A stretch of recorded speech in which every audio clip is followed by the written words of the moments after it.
and welcome to the Thomaston-Upson Civic Center.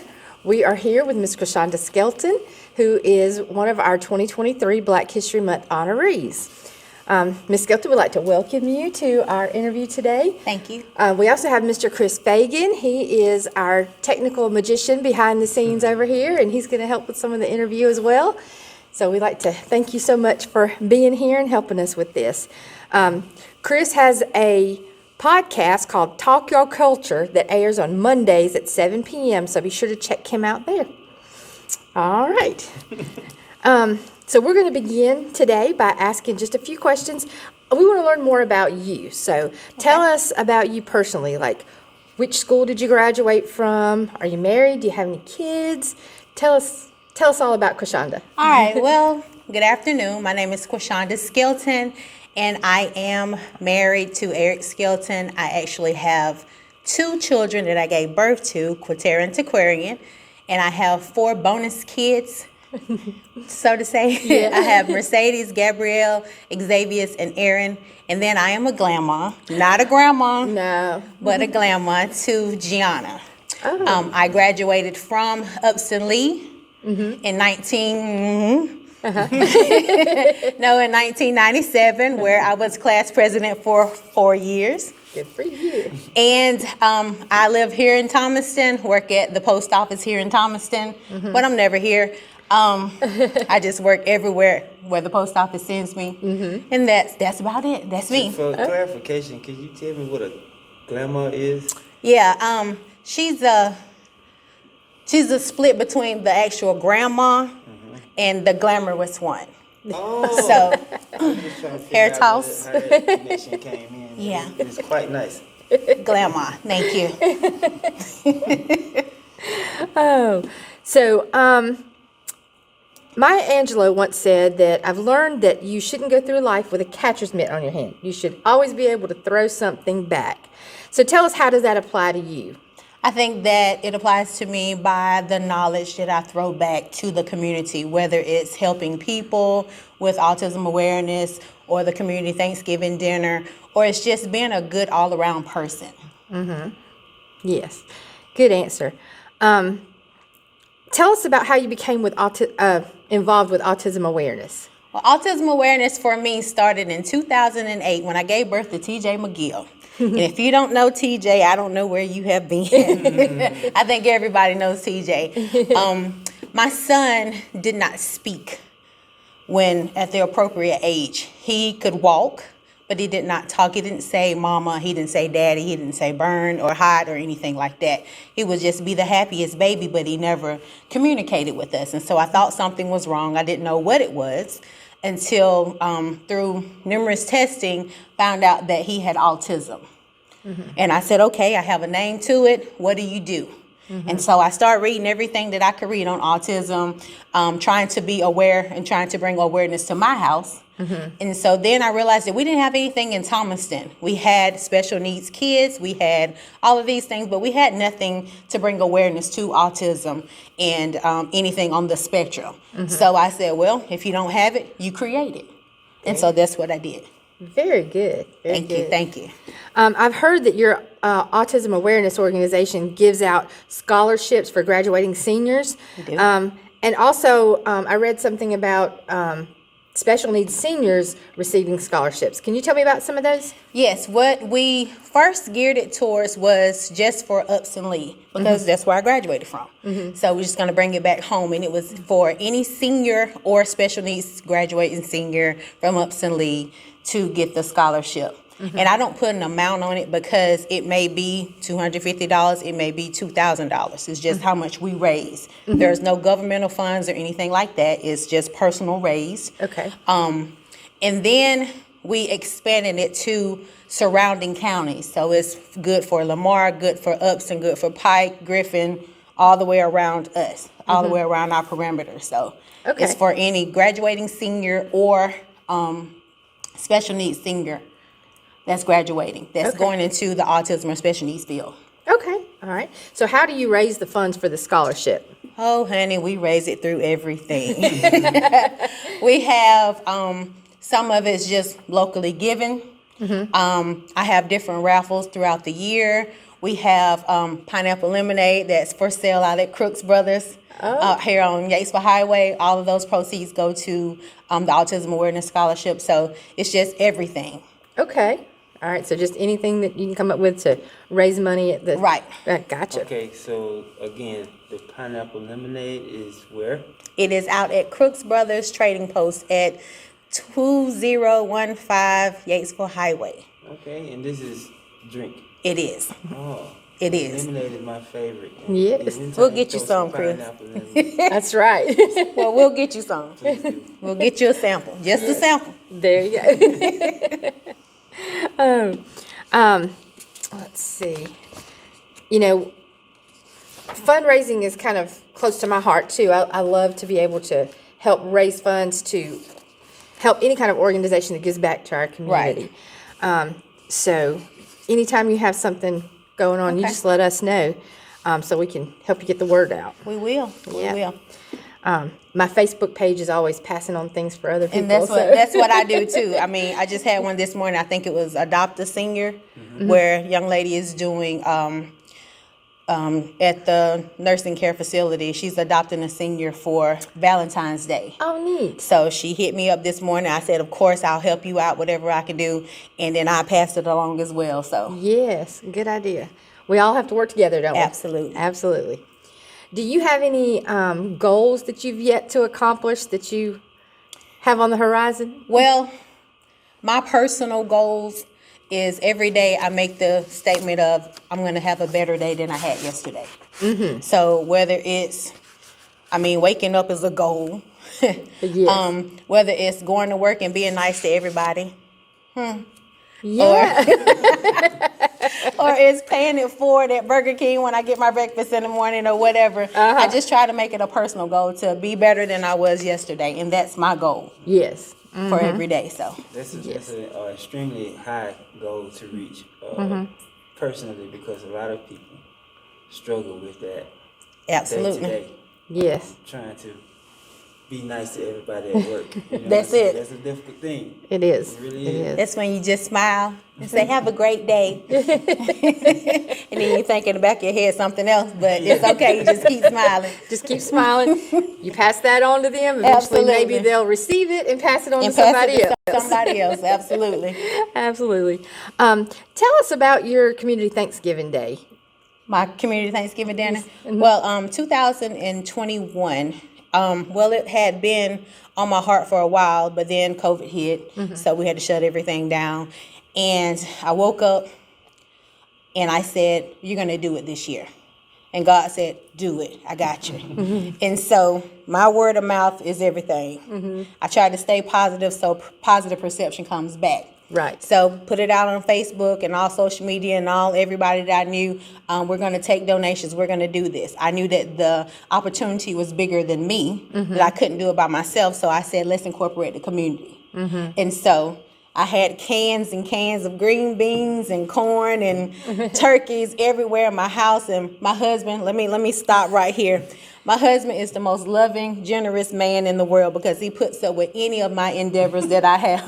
And I for have him. plenty. Yeah. My family in general, they just embrace it, whatever it is. So yeah, let me put that in there. Yeah. But we had lines and lines of canned products and everything in our house, freezers full of turkeys, hams, whatever. And I just asked questions. I said, who wants to donate a ham? Who wants to donate a turkey? If they couldn't donate something, or if they wanted to give monetary donations, I put out my Cash App or my PayPal or whatever, and all of the money and everything came. And whatever that I couldn't make from the community, I put it in myself. We put it in from Autism Awareness or wherever, and we just did it. Came here to the Civic Center. Kimberly said, I think that's a great idea. She presented it to her boss, and she said yes. And so then we fed the community. Wow. And so it's not just me, myself cooking everything. My husband cooks. I have another young lady who cooks. She says, let me cook the green beans. That's what I can do. And I said, okay, here are the green beans. I got you. But the majority of the shopping, everything comes from me. I just load my car down, load my truck down, or whatever I'm driving that day, and just go and get some stuff and bring it on back. But the first year, we fed over 400 people and my goal was 500. So I kind of almost reached my goal. So this year we came back and we fed 612, I think. That's what I heard. Yes. And so I went for 750, but we fed 612. Now, it's not only just walking through the front door of the Civic Center. We had delivery drivers out. So if you didn't have a car, you couldn't make it to the Civic Center, we had somebody that would bring it out to you. I had a cutoff date of when you could get on the list, though, because I don't want you calling that morning. Right. You know, we tried to have it everything. And that's where the post office skills came in, because Yes. I knew where this was. So I put everybody on this list right here, you know, and that kind of thing. So you got this route and you got this route. Kind of felt like the Postmaster General. But it worked out. And the first year was kind of chaotic and crazy, but we got it together and we got this thing going. And the second year it got better. So next year, 2023, plan on feeding more people. Yes. And going to have it even more organized. So There you go. Now, how do you get your volunteers? I just ask. You just ask. Have that persistent charm. When do you of start just recruiting asking. for your volunteers for that? Right now, would you like to volunteer? Sure. Chris, how about you? Put us on the But spot. I just ask. And normally people tell me, of course I will. Or if they can't drive, they'll say, well, I can come and help. I have local high school. My daughter's a cheerleader. So all the cheerleader friends, they come. They get their Beta Club hours or National Honor Society hours or whatever they need. They come and they man down the line. I have adults behind them and that kind of thing. So it just comes together. Yes. It sounds like you were blessed with really great organizing skills, and you're putting it to use for our community. We I try appreciate to. that. Thank you. Yes. One of your goals then, I guess, for this year is just to continue having that grow. Do you have any goals for your autism awareness for this year? Just to keep the people coming. A lot of people don't want to say that my child's autistic, or they're embarrassed, or and it's nothing that's genetics. I didn't take this pill, or I didn't do this. And a lot of people, they don't want to come out.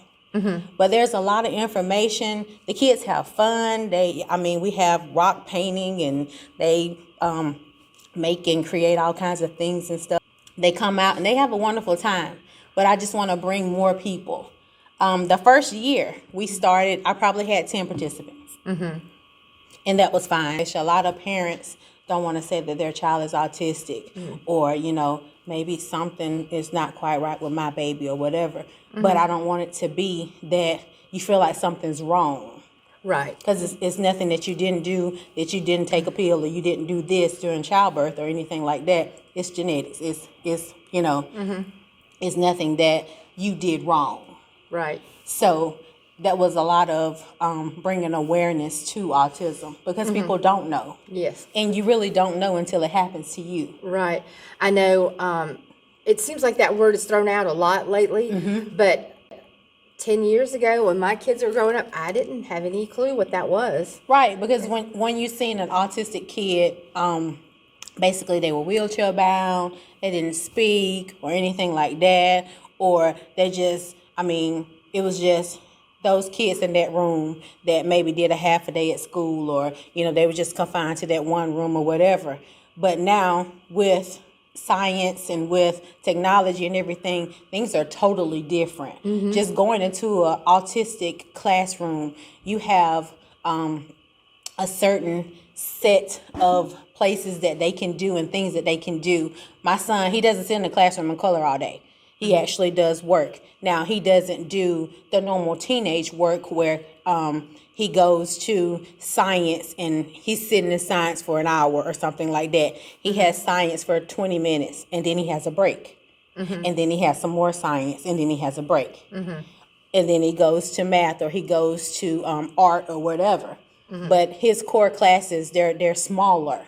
They're smaller in time because his attention span is not that long. It's not going to sit there. He's not going to sit there for an hour and be quiet and all that kind of good stuff. Right. So that's what they set him up to. And then like even the children that are wheelchair bound, they have sensory awareness things and motor things and things that they can sit in and they can rock back and forth, or it'll say something like turn your head left, and they may just can look left or something like that. So it's not just your child just sitting in a room, while you're at work or while you're wherever you're doing, doing that kind of stuff. So it's very, very engaging. That's a good word for it. It's engaging. So we've come a long way. Absolutely. Yes. I know about something like that personally myself because my son was born with spinal bifida. And the doctor told us some of the things that we could look forward to him not being able to do. He surpassed a lot of that. Absolutely, because when man says no, God says yes. Absolutely. And he still have small things that may hinder him, but not like they said it would be. Right. You know what I'm saying? Right. So, the awareness for that situation for me is high. One of the things that autistic kids have to do is they have to go and be diagnosed. And TJ had to go to Marcus Autism Center. And the first thing that they said is, he can walk? And I said, yes. And they said, well, he's supposed to have spinal bifida. And I said, when? And they're looking at his chart with the doctors and everybody said, and they're like, he can't hear. Really? He can hear me fine, TJ? And he's like, So, yeah, when doctors say no, God says yes. I'm all about that. Yeah. Absolutely. Let's see. So tell us what you do with the post office. What do you do with the postal service? Everything. They need to give me a bigger check. Well, back in 2005, I started as an RCA. And what the RCA is, we carry mail in the rural area. So I wouldn't be in town. I'd be out in the country. Dirt roads, everything. Animals, everything.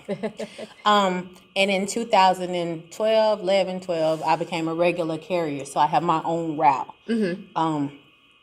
And I deliver to my route 5 days a week. Monday through Friday. I'm supposed to be off every Saturday. Yeah. And in 2016, I became a rural carrier facilitator, meaning I train all of the newly hired RCAs that come into the post office in our area. I train them on how to do the job. So sometimes I'm on my route, but the majority of the time I'm either in Fayetteville, Beaufort, Winder, or Atworth, and now I have added Macon and Albany to the roster. Oh. Right. Training these people on how to be the best RCA because I'm the best. Oh, that sounds very interesting. And, I'm sure that adds a level of keeping it from being the monotonous thing that you would think of, taking the same route every day. This takes that out of it. That was one of the things why I took that job, was because they needed somebody who would talk a lot. That was me. I got it. And they also needed someone who was knowledgeable of the job. And I felt like that was me. And I think I can read and use the PowerPoint. I got it. And then they said something about traveling and you probably go other places. And I said, I got it. Yes. I keep a suitcase packed. I got it. Well, good. And you've been doing that for how long now? I have been facilitating for, this is 23, 7 years now. Okay. So. Very nice. So if you look back over your life, who are some people that you have come in contact with that have had the most impact on you? One, I have to give it to my family. I start with Dad because Dad is he's actually my stepdad, and he's military, so he was very strict, on make that bed right, make those good grades and things. And I didn't understand it back then, but I understand it a lot now, and I appreciate that. And then Mom was, you're going to do what I told you to do, or you're not going to live. And I got it. And I took that with my own kids, and it's been working. So we're not going to break that. Also, Grandma, she was the disciplinary in the house. She also was the giver. And she would always give. She would give with an open heart, not expect anything in return. And I think I got that from her too. That's probably where my community service and everything comes from, Grandma. But I have a lot of people out in the public too. One of them being my pastor, Jimmy Lyons. I mean, he just preached the word of God. And even Reverend McGill. Reverend McGill is one of my partners with Autism Awareness as well. Okay. So he always gives us the opening prayer. He gives me any kind of motivation. If I feel like I'm going downhill, he'll bring me back up quickly. So it's just, it's a community thing. Yes. That's exactly what it is. Absolutely. What are some of the, I know you're very passionate about giving and about autism awareness. Is there anything else that you want to give back to our community? Is there another area that sparks a flame in your heart? I don't have anything now in the works today. But tomorrow I may wake up with something else. Yes. So it's just, it's a flyby activity. If I think of something, I try to implement it. I try to go with it. And if I can get my community behind me, great. If I don't and I feel passionate about it, I'm going to keep going. So I don't have anything today at this moment, but it could change when I walk out of here. But you'll keep us posted, right? Absolutely. Good. I've had the pleasure of eating some of her delicious dishes. Oh, okay. I, for one, am here to tell you that if you have anything that could possibly wrong with you, I don't know, anxiety, post-traumatic stress, nervousness, shyness, or just simply hungry, her dishes have the sweetest cure to all of these. Oh, wow. Okay? Well, if you're good. studying hard for a test, go by and get some string beans, I promise you. Don't pass that Because test we will the feed next day. you. Yes. We will feed you. See, your food got the power of healing, all right? All I right. appreciate it. That's what I'm talking about. That's right. That's right. Out of all your achievements, what's a story that you could tell us that might be your most memorable? I think that my biggest achievement would be being a mom. Besides the autism awareness, besides community Thanksgiving dinner, working, anything, is being a mom, because I never wanted to be a mom. Really? I was one of those people I was going to be happy being the rich auntie. I promise you. Baby, I was going to be jet setting. I was going to have a glamorous job. I was not going to be a mom. And God said, yes, you are. And so he slowed me down, because I would be on everything. I would be on every play. And he slowed me down and he said, I need you to be a mom. And so had my daughter in 2006, and my whole world changed. And I loved that little girl. And then her brother came in 2008, and I knew it was complete. And that was it. That was all. I didn't need any more kids, because that was enough. But my biggest accomplishment would be to be a mom, because those kids really changed me. How did you come about having 4 bonus kids? Well, they dad, it just caught my eye. And he just, that art of persuasion that he has, he persuaded me to marry him. And he gave me a nice ring. He kind of went to Jared's on it. Okay, Yeah. good for him. And speculating. Yeah, he gave me a nice little ring here. And he asked me to marry him. I said, I'm not ready yet. And he was very persistent. And so here we go with those kids again. I don't even like kids. I'm having a hard time liking my own. and I said, okay, yeah, let's get married. And so we had, I believe, the cheapest wedding in history, because we got married in the backyard. I think my dress cost $15. We probably spent more money paying the preacher than the wedding itself. We cut the grass, we threw up a tent in the backyard, and we got married in the backyard. And that was it. Love was there. Kids were there. There it is. Yeah. So those bonus kids, they came with their dad. Yeah. And then a little bit later on, I got that old grandbaby who tears up the house every time she comes. I'm trying to teach her how to clean up, but it ain't working. It's harder to teach the grandkids. Yeah. Isn't it? And so she just comes and she just takes over the whole house, and we love it. So. Yes, absolutely. Well, I want to thank you so much for coming and being with us today. Thank y'all. You just have just the sweetest spirit, so I Thank appreciate you. you sharing that with us today. And thank y'all for having me. Thank you, Chris. And we look forward to having you at our Honoree celebration on February the 26th. All right, thank you so much. Thank you.